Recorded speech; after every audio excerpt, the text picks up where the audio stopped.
If you could take modern cinema apart piece by piece, like an engine, you'd find the DNA of one single film in almost everything you watch today. That film is Citizen Kane. And today, we're going to do just that. We're going to dissect this masterpiece to figure out how one movie, just one, changed absolutely everything. I mean, think about this. For a staggering half-century, from 1962 all the way to 2012, a single film just dominated. We're talking about the prestigious Sight and Sound poll. This is the definitive survey of the world's top critics and filmmakers, and for 50 straight years, Citizen Kane was ranked #1, the greatest film of all time. That title, the greatest ever made, well, that's not just some marketing tagline.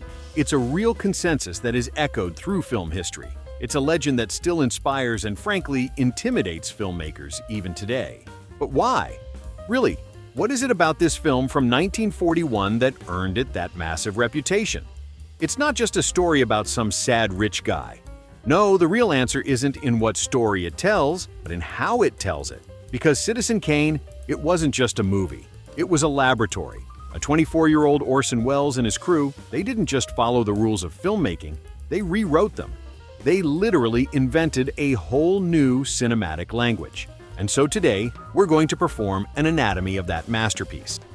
All right, let's start our dissection with the skeleton. In this case, it wasn't made of bone, but of pure power. The power of total creative control, something a first-time director in Hollywood had never, ever been given before. And without it, none of the innovations we're about to see would have even been possible. It all comes down to two little words: final cut. That's the contractual right for a director to make the final decision on a film, with no meddling from the studio. In 1939, RKO Pictures gave this unbelievable power to Orson Welles, a 24-year-old wonderkind famous for his work in radio and theater, mind you, not film. This was it was unheard of. Just look at the difference here. Your typical director back then was basically a hired gun, buried in notes from producers, fighting for casting approval. But Welles? He was on his own island. Complete artistic control, the power of final cut, and the ability to cast his own actors from his Mercury Theater Company. He answered to no one, and that freedom became the skeleton for everything he was about to build. And Welles knew exactly how special this was. He famously called his deal with RKO the biggest electric train set any boy ever had. See, he wasn't there to just drive the train on the tracks. He was there to see how fast it could go, what would happen if he derailed it, to play, to experiment, and to push every single button he could find. So, what do you do with that kind of freedom? Well, you start by breaking the biggest rules. See, in 1941, Hollywood storytelling was, well, a pretty straight line. A leads to B, which leads to C. Simple. Citizen Kane just shattered that whole convention. It starts at the end with the death of its main character, Charles Foster Kane, and then it spirals backwards, circling its subject through this series of fragmented flashbacks. It doesn't just tell you a story, it asks you to assemble one, piece by piece, from the memories of the people who thought they knew him. It's a puzzle box, and we, the audience, are invited to try and solve it. And what drives this whole investigation? It's a single mysterious word: Rosebud. It's the last thing Kane ever says, and it becomes the film's central question. A journalist is given the assignment to figure out what it means, thinking that if he can solve that riddle, he'll find the key to the man himself. And this quest, this hunt for meaning, becomes the narrative spine, the central column that all these memories and flashbacks orbit around. The structure itself is a fascinating journey. We start at the end, Kane dies, then we get the official story. This big, bombastic newsreel that gives you all the public facts of his life but none of the truth. From there, the real investigation kicks off, and it plunges us into these subjective and often conflicting accounts. We see Kane through the cold financial eyes of his guardian. Then we see him through the loyal, almost nostalgic perspective of his business manager. And finally, through the bitter, disillusioned memories of his former best friend. Each story adds another layer, another piece of the mosaic, but it never ever gives us the complete picture. So if the narrative is the skeleton, then the film's visual language, that's the eye. And the eye of Citizen Kane saw the world in a way that no film really had before, building on the story's complexity with its absolutely groundbreaking cinematography. The film's most legendary innovation is its use of deep focus, which was masterfully done by cinematographer Greg Toland. Before Kane, the standard practice in Hollywood was something called shallow focus. You've seen it 1,000 times. The camera directs your attention by blurring out the background to make sure you're only looking at one person or one thing. Deep focus does the exact opposite. It lays the entire world bare, presenting every single plane of the image, foreground, middle ground, background, with crystal clarity. It forces you, the viewer, to actively engage, to explore the frame and decide for yourself what's important. The viewer suddenly became an active participant, like a detective scanning the scene for clues. A single shot can now hold multiple layers of a story, all happening at once. Now, achieving this look was a monumental task. It was a true fusion of art and cutting-edge science. Toland used these customized wide-angle lenses, specifically a 24mm Cooke lens, which already creates this incredible sense of three-dimensional space. It makes rooms look cavernous and ceilings feel impossibly high. But here's the catch.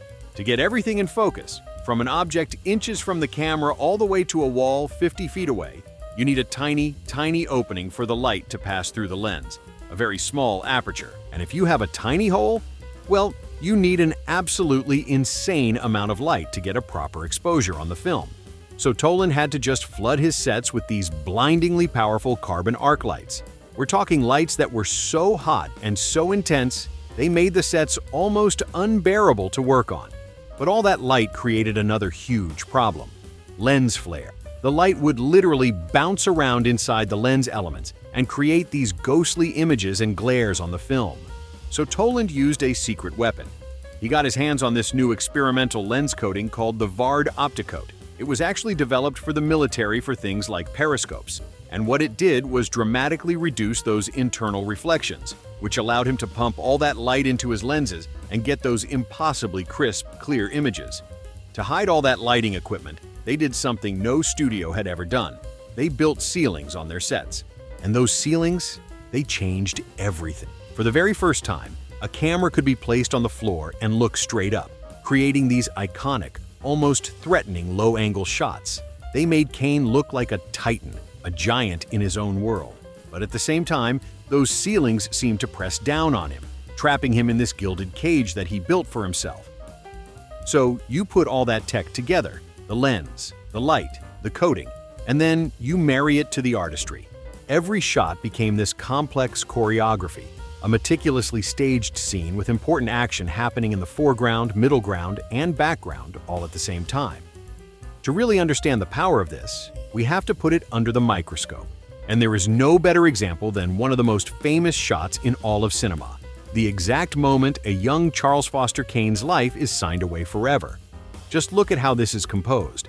Right up in the foreground, so close you can almost feel the cold in the room, is Kane's mother. She's signing the legal papers with the banker, Thatcher.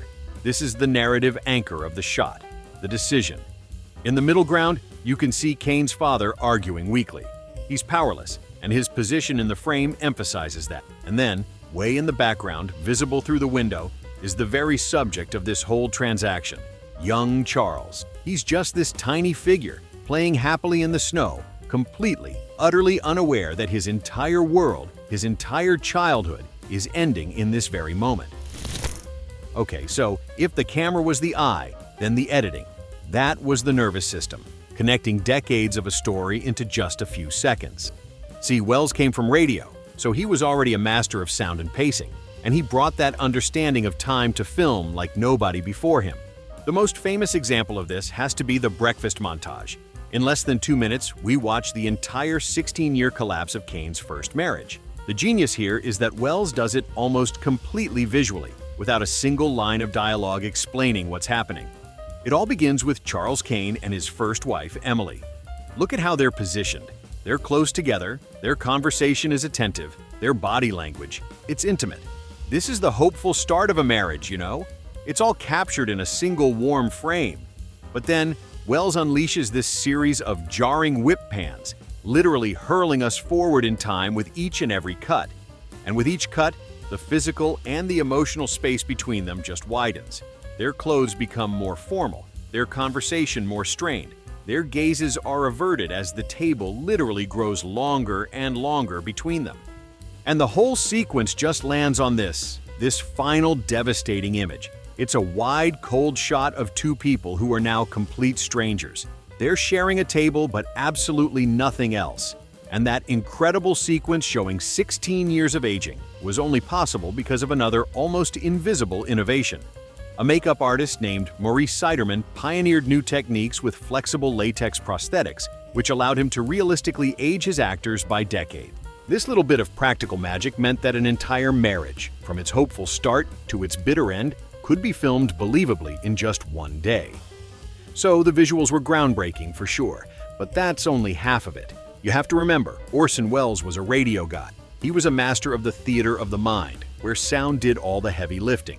He brought that exact same mindset to Citizen Kane. In classic Hollywood movies, characters were very polite. They took turns speaking. One person talks, then the next. Welles just blew that up. He used something called overlapping dialogue, where people talk over each other, they interrupt, they finish each other's sentences. You know, like real people do. It's messy, it's chaotic, and it's totally realistic. It's the kind of thing you see in a Scorsese movie today, but in 1941, it was mind-blowing. And then there's the lightning mix. This is pure genius. Instead of a visual fade or a cut to show time passing, Welles used sound to literally bridge decades in an instant. There's this incredible moment where a character says, "Merry Christmas," and bam! We cut 15 years into the future, and another character finishes the sentence with, "and a Happy New Year." It's like a sonic time machine. Absolutely brilliant. All right, we've seen the eyes and heard the voice.